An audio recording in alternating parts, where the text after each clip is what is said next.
TSSI stock, is this the right time to buy? I'm gonna answer everything around that in this brief and short 1-minute video, so watch till the end.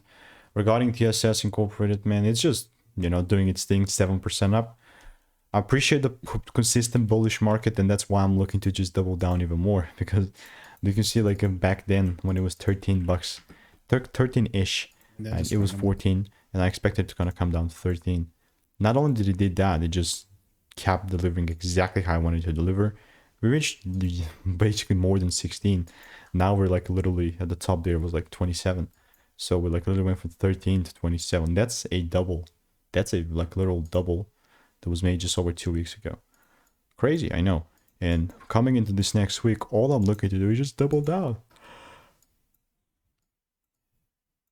So how that will look like is very simple. I want to see like a proper shift to double break, and then I'm looking to take it further up. And if you want to learn how I'm making 5-10K per month trading, just click the first link in the description, get my free emails, and I will continue to keep you updated. Goodbye and enjoy.